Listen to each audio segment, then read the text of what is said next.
Hi, I'm Steve Down and this is my guitar. Welcome to episode 6 of our study of West Coast Blues by Wes Montgomery.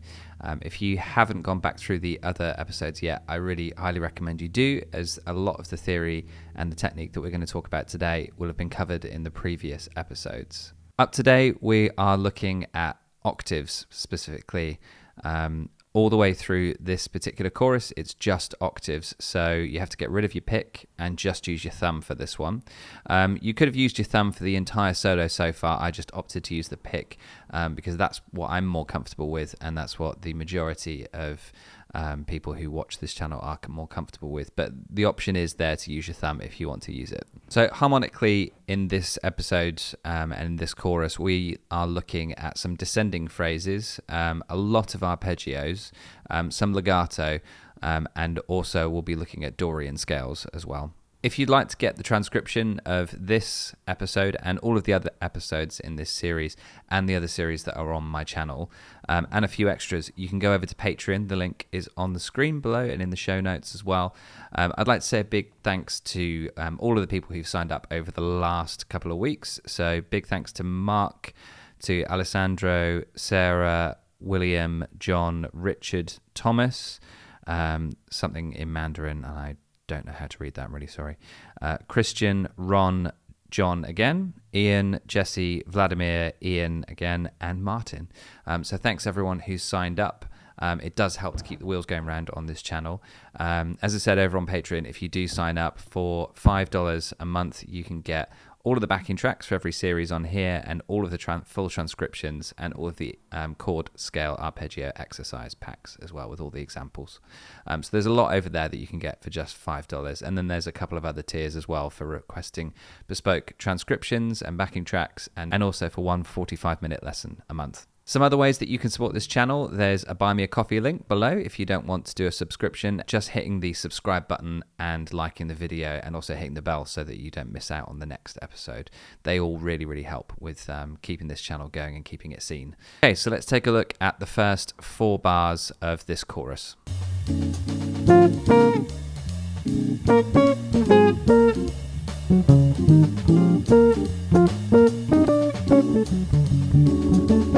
Okay, so nothing too extreme in this first 4 bars. The main thing to take a look at first is the technique of playing octaves. So with your left hand, when you're playing octaves, your first finger should be curling around a little bit so as to mute the second string. So the fleshy part of your first finger is going to mute the second string, and then your first finger is going to be pressing down on the 3rd string. Your 4th finger then can freely stretch up to the 6th fret to hit the other B flat on there. So here you've managed to mute the 2nd string between the 3rd and the 1st string, like that. The other thing to do is to make sure that you're not hitting these 3 strings. Now what I do is I actually bring my 2nd finger over here so that I can lay it on top of the 6th, 5th and 4th strings and mute those at the same time. Your hands may be a completely different shape, everyone's are, so you might want to use your 3rd finger to mute, and if your hands are big enough you could bring your thumb around the top as well, but I would recommend leaving your thumb down the back of the neck and using your 1st and 2nd fingers to do the muting there. Then once you've done that, then it doesn't really matter if you do hit any of the other strings whilst you're playing. One of the really tricky things to do is to obviously cross onto different string sets. As you'll notice on the top string set, you're going to want to have a 4 fret stretch here for these 2 string sets, and then you're going to go for a 3 fret stretch here. Okay, I use my 4th finger for all of those, but you might feel again more comfortable using your 3rd finger when you're doing the 3 fret stretch. So just figure out what works right for you. There isn't really a one size fits all for this kind of technique. In your right hand, I'm using this part of my thumb here, so it's almost on the side. I find that gives quite a mellow sound when I'm hitting the strings. It does depend obviously on the tone that you've got in your guitar. I would recommend rolling the tone off on this one so that you've got that really mellow sound. And also using some thicker strings. You could also try having some flat wound strings. I've got chrome flat wound strings on here, but it's not essential.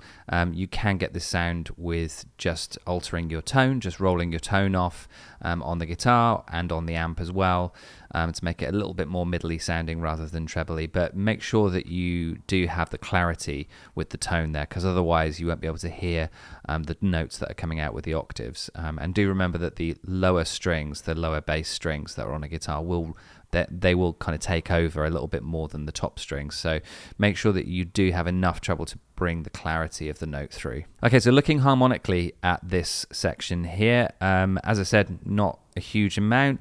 The main things that he's using is B flat, dominant seventh, and minor seventh arpeggios. To begin with, the first two bars that you've got is literally just using B flat minor 7 notes. So it's all chord tones from the B flat minor 7 arpeggio, which is this.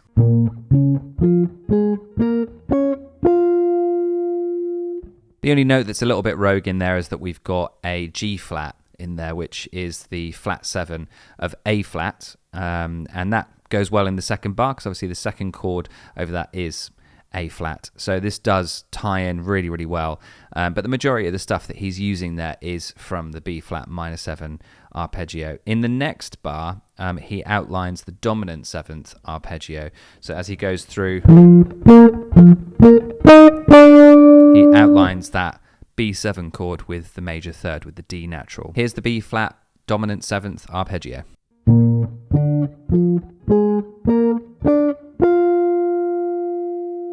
Now, in the next bar over the tritone 2-5, the B minor to E7, he's using a D major 7 arpeggio. The D major 7 arpeggio is a good way of bringing out all of the extensions over a B minor chord. So over this particular bar, we've talked about this loads, he is just focusing in on the B minor 7 chord. So he's ignoring to a certain extent the E7 chord there because it goes by so quickly. So the D major 7 arpeggio is this.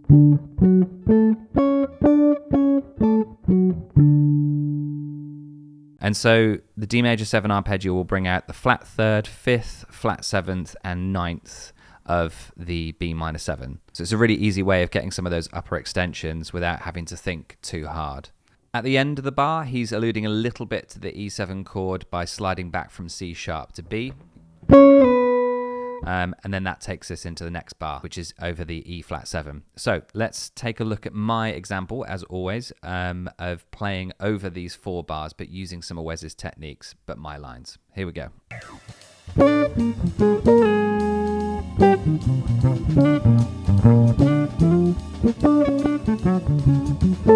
Let's take a look at the next 4 bars.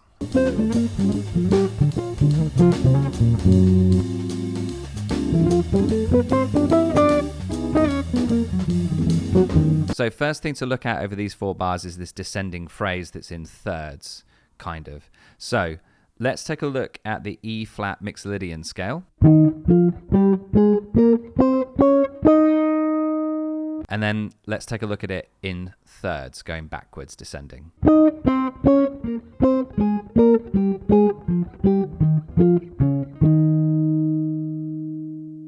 This line is really interesting here.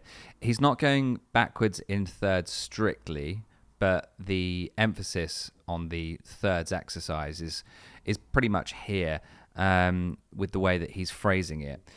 He's also not sticking strictly to an E flat mixed Lydian scale as well. He does include a couple of rogue notes there. There's a sharp 11 to begin with, which gives this kind of Lydian dominant sound. I've included the Lydian dominant scale in the exercise pack, so take a look there.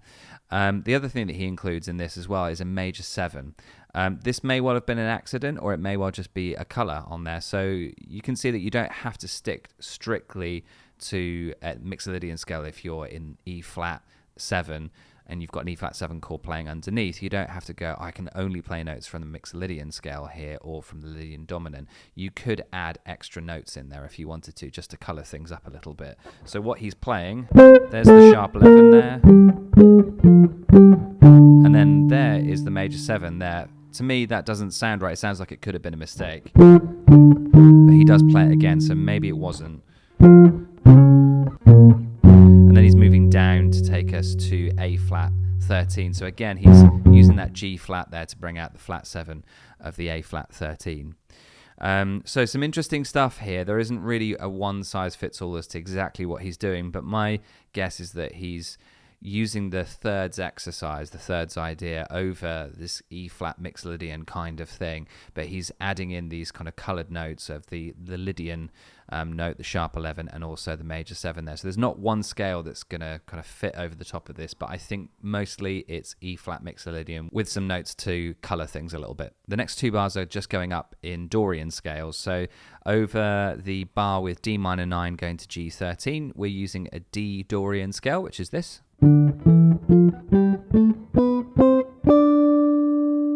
And then over the bar with C sharp minor 9 and F sharp 13, we're using a C sharp Dorian, which is this. So you can see here again that he's ignoring the dominant chords, the G13 and the F sharp 13, and he's mostly just prioritizing the Dorian scale, again, because things are going past pretty quickly. So again, let's take a look at me playing through this using Wes's ideas, but with my own lines. Here we go.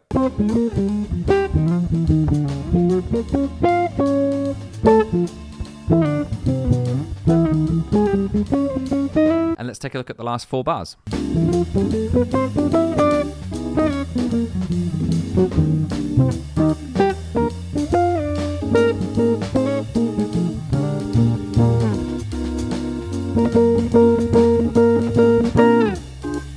Okay, so the first thing that he's using here is a C minor 7 arpeggio, which is this.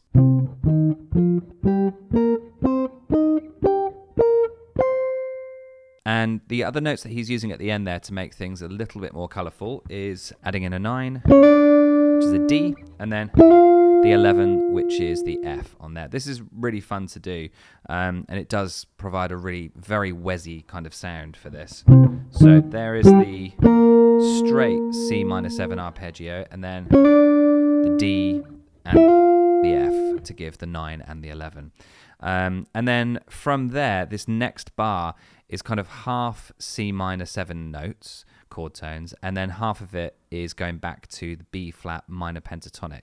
B flat minor pentatonic is this.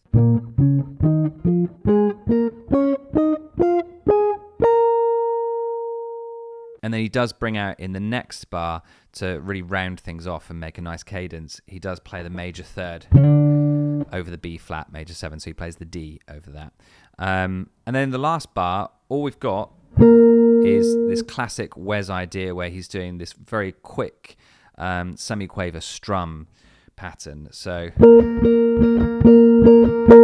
it's going to require you to do downs and ups with your thumb. So I try not to hit it with my nail because it does obviously make a more of a scraping sound. Really you want to try and get the up stroke to be with the fleshy part of your thumb on the side as well.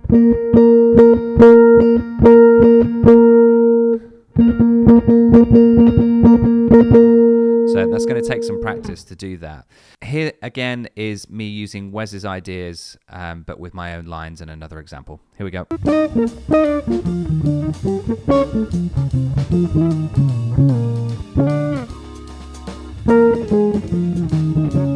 So if you made it through all of that stuff, well done. The main takeaways here is to make sure that you know your arpeggios. Wes is a big fan of using arpeggios when he is playing in octaves, and the majority of his solos will always have an octave section.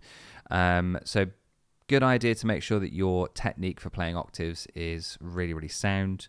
Good idea to make sure that you know all of your arpeggios. And then also make sure that you know a few extra notes that can color things a little bit. So like knowing the 9 and the 11 like we did over the top of the C minor 7 towards the end.